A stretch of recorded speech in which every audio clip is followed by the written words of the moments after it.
제가 엄격한 십자가의 법칙이라고 정했는데요. 자, 그래서 우리 그리스도인들이 이 세상을 사는 동안에 누리게 되는 여러 가지 이제 특권이 있어요. 죄에서 해방된 자유함의 특권이 있고, 그리스도의 몸의 지체로서의 특권이 있고, 찬양할 수 있는 특권이 있고, 또 물질을 들여 섬길 수 있는 특권이 있고, 또 복음을 전해서 세상의 혼돈을 주님 앞으로 이끌어올 수 있는 여러 가지 특권이 기다리고 있어요. 그 중에서 특히 이 자유를 누리되 내가 방종을 하면 안 되는 거예요. 그러니까 주님께서 내게 주신 특권에는 책임이 따르는 거예요. 책임이. 믿음으로만 특권을 누리는 것으로서 책임이 이행되는 것은 아니죠. 우리의 특권은 예수 그리스도께로 가는 것과 예수 그리스도께서 우리를 받아들이시는 것. 엄청난 특권이죠. 그리고 예수 그리스도 안에서 거하는 것과 그분을 따르는 것이 우리에게 특권이에요. 세상 사람들은 예수님을 따를 수가 없죠. 그분께 갈 수도 없어요. 자, 그런데 예수 그리스도로 따르는 것에는 세 가지의 책임이 따릅니다. 첫째는 철저한 자기 희생이고, 두 번째는 믿음의 시련이 따르게 돼 있고, 세 번째는 온전한 섬김이 따르고 있어요. 이 세 가지 책임이 따르고 있는 것이요. 자, 십자가의 법칙에 순응을 하려면은 첫째는 철저한 자기 희생이 따라야 된다 그랬어요. 자기 희생. 베드로나 요한이나 야고보 같은 제자들에게는 그들에게 희생의 의미는 무엇이었던가? 이들은 어부였었어요. 그런데 예수님께 나를 따르라니까는 그물을 버려두고 따랐죠. 그물을 버려두고. 이건 뭐냐면 자기 생업을 포기했다는 말이에요. 자기 생업을. 여러분들 마태오 4장 19절을 보시기 바랍니다. 주께서 그들에게 말씀하시기를 나를 따라오라. 내가 너희로 사람들을 낳는 어부가 되게 하리라고 하시니 그들이 즉시 그물을 버려두고 주를 따라가더라 그랬습니다. 또 21절에도 보시면 거기서 조금 더 가시다가 주께서 또 다른 두 형제를 보셨는데 세베대의 아들 야고보와 그 형제 요한으로 그들이 아버지 세베대와 함께 배 안에서 그물들을 깃고 있더라. 주께서 그들을 부르시자 그들이 즉시 배와 자기들이 아버지를 남겨두고 주를 따라가더라 그랬습니다. 주님께 부르시면 즉각 따라가는 거. 그것이 우리의 의미예요. 내 실속만 채우고 세상에서 내 것을 다 만족시킨다면 주님을 따를 수가 없어요.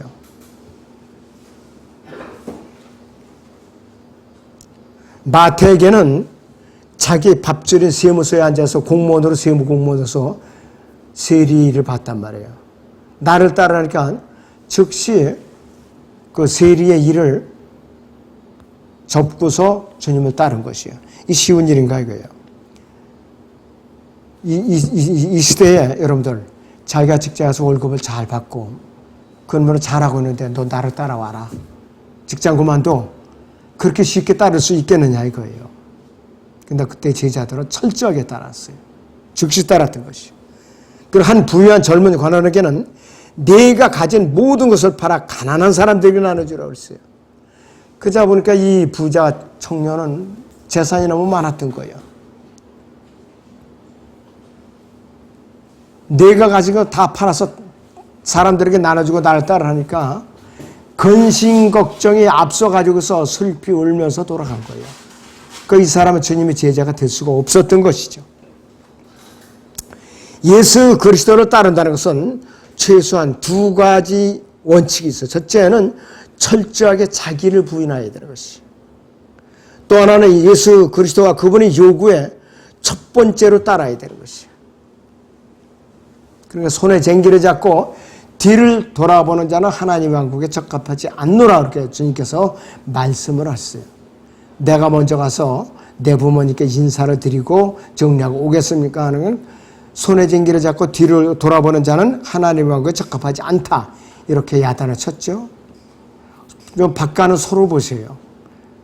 그 농부가 손에 쟁기를 잡고 바짝 밀으면서 소 궁뎅이를 휘치를 두드려 나가는데 뒤를 돌아보면 소가 나가겠어요? 쟁기가 안 나간다 이거예요. 그와 마찬가지예요. 바로. 자, 그리고 또 여러분들 요한복음 12장 24절을 다시 보죠. 진실로 내가 너희에게 말하노니 하나를 미리 땅에 떨어져 죽지 아니하면 하나 그대로 남아 있지만 죽으면 많은 열매를 맺느니라. 이렇게 말씀하고 있어요.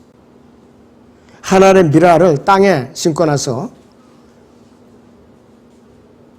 며칠쯤 지나서 가보면 땅 속에서 싹이 돋아나오죠. 싹이 돋아나요. 그런데 싹이 돋아나는 소리가 귀에 들릴 것만 같아요. 자, 어떤 농부는 밤에 나가보면은 싹이 돋는 소리가 귀에 들린다고 말하는 사람도 있어요. 왜? 하도 씨앗이 여러 개가 여기저기 뿌려져 있으니까. 특별히 논 같은데, 모짜리 같은데. 그 싹이 돋아나는 소리가. 그리고 얼마 지나다 보면은 싹이 돋아나갖고, 그래갖고, 솜털이 뽀송뽀송하게 연약한 솜털 같은 싹이었다가, 그 다음에는 이제 쑥 솟아 올라가지고, 대가 솟아 올라오고, 그 다음에 열매가 달리죠. 한 알에 보통 수십 알에서 수백 알씩 달려요. 수십 알에서 수백 알씩 달려요. 엄청난 것이에요. 그런데 한 알이 미리 땅에 떨어져 죽지 않으면 한 알 그대로 남아있잖아요. 죽으면 많은 열매를 맺느니라. 여러분들 씨앗을 아무리 갖고 있어 보세요. 땅에 뿌려서 심지 않으면 싹이 나질 않고 열매를 맺을 수가 없듯이 사람도 마찬가지죠. 여러분들 복음을 전할 때에 1년 내내 입을 다물고 전도지 한 장 전하지 않고 그러면은 어떻게 싹이 들 수가 있는가? 복음에 싹이 들 수가 없는 것이. 그래서 자신이 죽어서 새 생명으로 태어나지 않으면 풍성해질 수가 없어요. 내가 예수 그리스도를 믿고 영접해서 옛사람이 죽고 새 사람으로 태어나지 아니한다면 내가 매일매일 자신을 죽이지 않으면 삶이 풍요로워질 수가 없다 이것이에요. 이것이 십자가의 법칙인데 사람들이 그렇게 하질 않아요. 자, 십자가라고 해서 개인의 삶에 적용되죠. 철저하게. 두 번째는 온 세상에 적용이 되어야 돼요. 복음 전파에 바로. 또 다른 사람들과 관계에도 적용이 되는 것이에요. 사도 바울은 자기를 부인하고 십자가에 스스로 달리지 않으면 십자가의 원수가 된다고 가르치고 있어요. 사도 바울은 자기는 매일 주 안에서 매일같이 죽는다고 그랬어요. 그래서 고린도전서 15장 31절을 봅니다. 성경. 내가 그리스도 예수 우리 주 안에서 지니고 있는 너희의 자랑으로서 단언하니는 나는 매일 죽노라. 육신이 목숨이 끊어진다는 소리가 아니라 내가 예수 그리스도 안에서 내가 옛 육신을 죽인다 하는 뜻이에요. 그 사도 바울은 속이 아마 썩어 문드러졌을 거예요. 매일매일 죽는다 그랬어요. 그렇지 않으면 어떻게 사도 바울이 박해를 견뎌낼 수가 있었으며 어떻게 질병을 견뎌낼 수가 있었고 어떻게 춥고 배고픔과 난파된 배 안에서 참고 견뎌낼 수 있었겠는가? 어떻게 또 순교를 당할 수 있었겠는가? 그러한 훈련이 있었기에 가능한 것이. 자, 그래서 배교한 교회들이 가운데서 십자가를 전파하고 사람들에게 십자가를 가르치며 십자가 달릴 것을 요구하는 교회가 그렇게 많으냐? 별로 그렇게 많지는 않아요. 세상 사람들은 그것이 어리석게 보기 때문이에요. 어리석게 보기 때문에. 우리나라 현실은 십자가를 전파하는 교회가 늘어나는 것이 아니라 주사파 교회가 늘어나서 큰일이에요. 하나님을 대적하는 교회, 나라를 대적하는 교회, 또 사람들을 갖다가 혼란시키는 교회, 그런 교회가 늘어나니까 이게 참 보통 일이 아니라 이것이요. 고린도전서 거기 1장 18절을 같이 봅니다. 시작. 십자가를 전파하는 것이 멸망하는 자들에게는 어리석은 것이지만 구원을 받은 우리에게는 하나님의 능력이라 했어요. 그래서 사도 바울은 자신 있게 우리에게 너희는 나를 따르는 자가 되라고 3번이나 강조하고 있었어요. 고린도서 4장 16절이나 11장 1절이나 3장 17절에서 이렇게 너희는 나를 따르는 자가 되라고 그랬어요.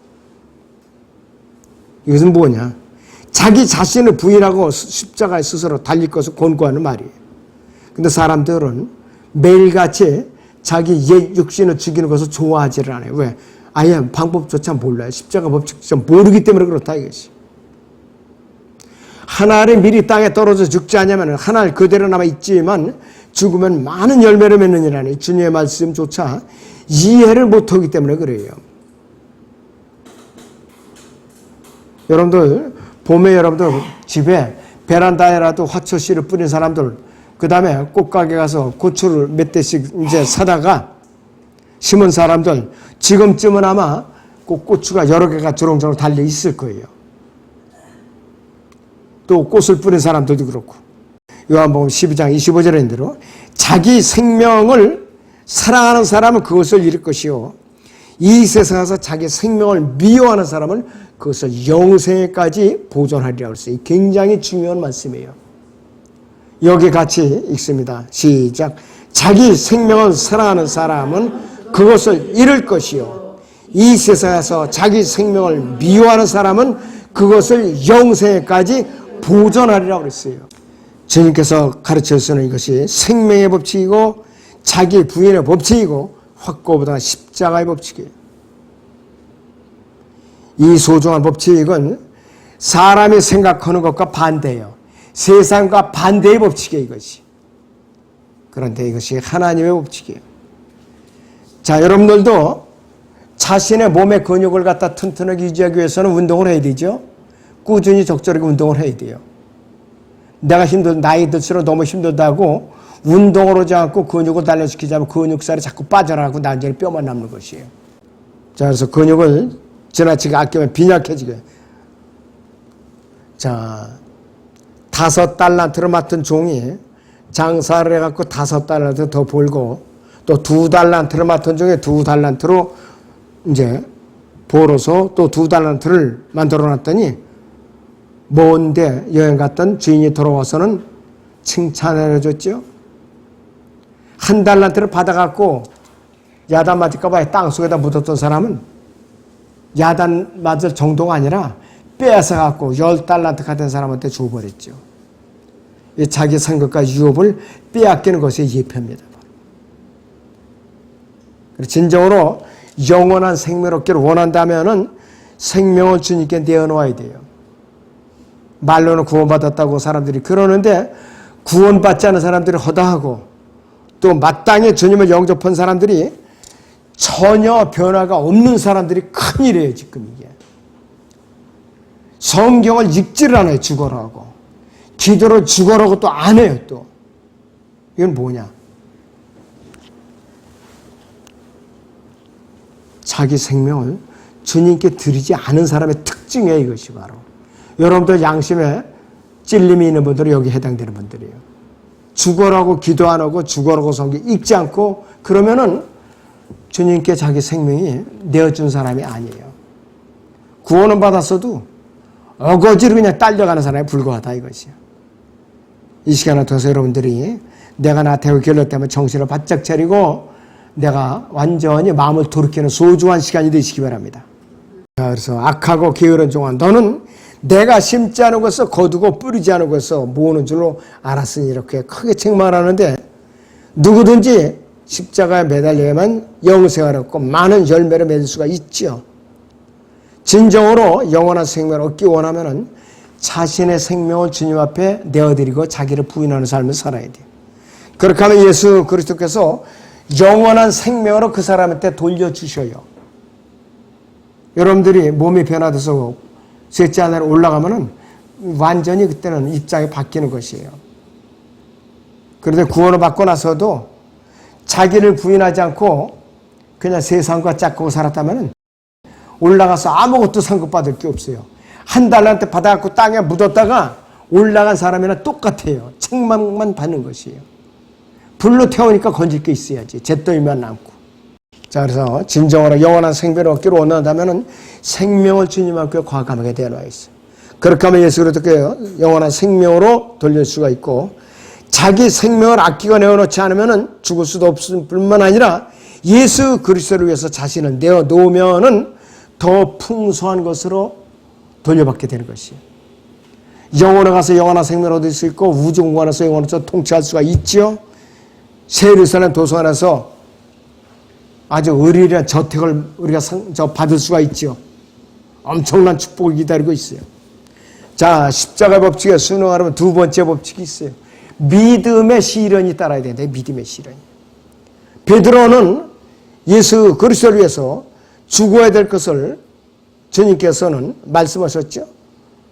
나를 따라오라고 말씀하셨는데 베드로는 금방 알아차렸어요. 즉각 알아차렸던 것이. 요한복음 21장 19절 같이 봅니다. 시작. 이 말씀을 하시면 베드로가 어떠한 죽음으로 하나님께 영광 돌릴 것인지를 예시하심이라. 주께서 이 말씀을 하신 후 그에게 이르기를 나를 따라오라고 하시니라 그랬어요. 나를 따라오라고 하시니라 했어요. 자, 그래서 베드로는 자신이 늙으면은 자신의 의지와 관계없이 어떤 자들이 그를 박해하는 자들이 그를 잡아다가 결박하고 죽이게 될 것을 주님께서 이렇게 묘사하신 거예요. 들릴 말에 의하면 베드로는 십자가에 거꾸로 못 박혀서 순교를 당했다고 그래요.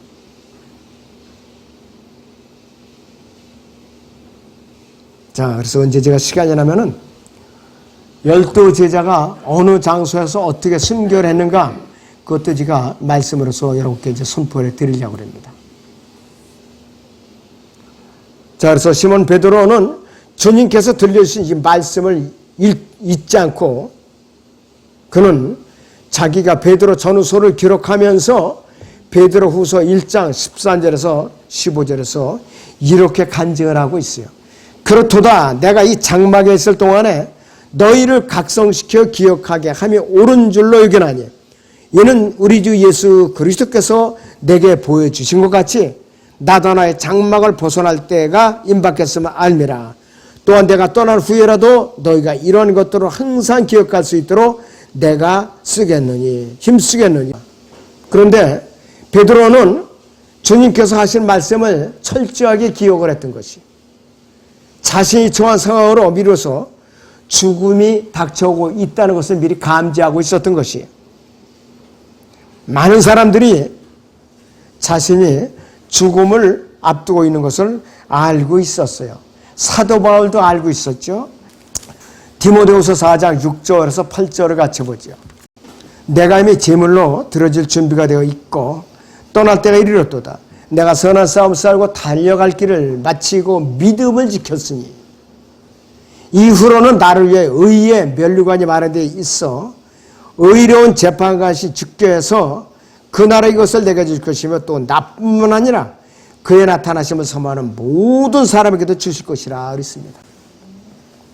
자기의 죽음을 미리 내다보고 유언장을 기록한 것이 이것이 자기의 유언장.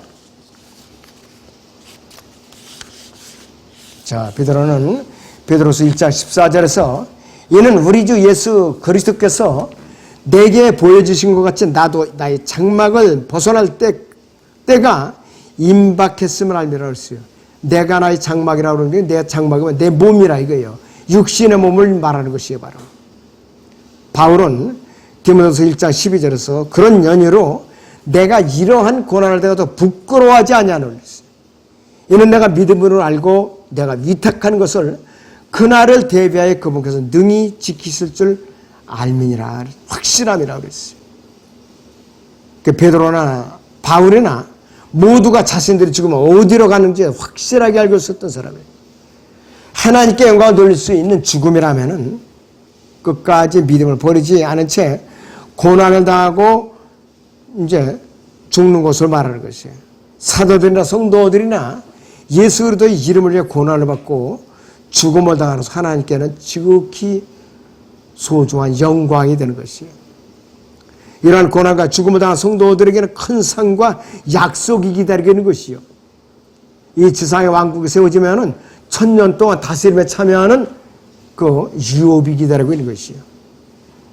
자, 히브리서 10장 32절 36절을 보면은 너희가 빚을 받고 난 후 고난의 큰 싸움을 견디는 지난 날들을 기억하라. 너희는 간혹 비방과 고난을 당하여 사람들에게 구경거리가 되었고 또 그런 처지에 있는 자들과 동료가 되었으니 너희가 갇혀있는 나에게 연민을 갖고 이 갇혀있는 나에게 연민을 감옥에 갇혀있는 거예요. 감옥에. 또 너희의 재산을 빼앗아가는 것도 기꺼이 당하는 것은 하늘에 더 좋고 영구한 재산이 있음을 너희가 너희 안에서 알미라 그랬어요. 그러므로 너희 확신을 버리지 말라. 그러면 큰 상이 있느니라. 너희에게 인내가 필요하면 너희가 하나님의 뜻을 행한 후에 그 약속을 받기 위함이라 그랬습니다. 히브리서 오기 10장 34절과 관련해서 마태복음 6장을 잠깐 보겠습니다. 성경. 자, 여러분들이 마태복음 6장의 33절을 보죠. 오히려 너희는 모두 먼저 하나님의 왕국과 그분의 의를 구하라. 그래야만 이 모든 것은 너희에게 더해 주시리라 그랬습니다. 더해 주시리라 그랬어요. 20절을 보시면 오히려 너희 자신을 위하여 하늘에다 보물을 쌓아두라. 거기는 좀이나 녹이 해치지도 않으며 또 거기는 도둑들이 뚫고 들어오지도 못하고 도둑질도 못하느니라 그랬어요. 세상 사람들은 감출 데가 없어갖고 저수지에다가 돈 뭉치를 갖다 비닐에 싸가지고 대량으로 감춰놨는데 발각된 적도 있었죠. 떠들썩했었죠. 그 유명하게 이름 나 있는 사람이에요. 또 어떤 사람은 비닐에 해갖고 잘 싸가지고서 밭대 갖다 파묻었는데 그만 그게 하필 밭가려는 농부가 쟁기질하다 이게 또 들려 나온 거예요. 잘 숨긴다고 해놔는 게. 그러니까 세상에는 안전한 곳이 없어요. 안전한 곳이 없어요. 5만 원짜리를 사과 상자에다 아주 빽빽하게 이렇게 차곡차곡 싸서 하면 1억 원이 들어간다고 그러더라고요. 그러나 안전한 곳이 없어요. 하나님께 쌓아두고 하나님께 평상시에 믿음 생활하면서 하나님께 부지런히 예물을 들어 쌓아놓는 것이 하늘 보호에 쌓아놓는 것이에요. 자기의 형편과 처지에 따라서 정성을 준비해서 드리는 것. 과부의 2렙돈 하나님께 크게 칭찬하신 것이 바로 그거라 이것이요. 자, 주 예수 그리스도로 따르는 사람들은 누구나 각자가 져야 할 십자가가 있고 하나님께 열매를 바치기 위해서는 자기 생명을 내어놓아야 한다. 이것이 원칙이에요. 그 다음에 세 번째로 십자가의 법칙에 순응하려면 주님을 끝까지 신실하게 섬겨야 된다 그랬어요. 주님을 끝까지 신실하게 섬겨야 된다 그랬어요. 자, 예수 그리스도께서는 그분을 따르는 자들에게 그들이 자기 영광의 보좌에 앉게 될 것이고 그분과 함께 앉게 될 것이며 아버지로부터 높임을 받으리라고 약속을 하신 거예요. 예수 그리스도께서는 그분을 따르는 자들을 갈보리 십자가로 인도해서 그분과 함께 고통을 받게 하실 뿐만 아니라 변홍산으로 인도하셔서 그분과 더불어서 영화롭게 하신다 이것이에요. 거룩한 삶과 헌신적인 섬김과 재림의 소망과 진리에 대한 갈급함 등을 통해서 예수 그리스도를 따르는 것은 우리가 그분의 양이라는 것을 증명해 주고 있는 것이에요. 요한복음 12장 26절로 다시 보면은 그런 누구나 나를 섬기고자 하면 나를 따라오라. 내가 있는 곳에는 나의 종도 거기에 있으리니 누구나 나를 섬기면 아버지께서 그를 높이시리라 그랬어요. 그 주님을 진정으로 섬기는 사람만이 주님의 종이라고 할 수가 있어요. 자, 그래서 주님을 섬기는 사람 것은 사람들로부터 영광을 받을 수가 없어요. 세상으로부터 영광을 받을 수가 없어요. 하나님께로부터 오는 영광을 구하는 것이죠. 그래서 주님을 믿고 따르지 않는 것은 하나님께로부터는 영광을 구하는 것이 아니라 세상의 영광을 구하는 사람이에요. 세상의 영광. 왜냐? 사람으로부터 오는 영광을 소중히 여기기 때문에 그런 짓을 하는 거예요.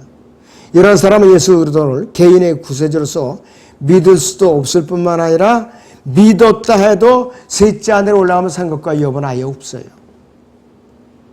예수 그리스도께서는 이러한 사람들에게, 이러한 무리 사람들에게 너희가 서로 영광을 받으면서 오직 하나님께로부터 오는 영광을 구하지 아니하니 어찌 나를 믿을 수 있겠느냐 이렇게 따져 물으시는 거예요.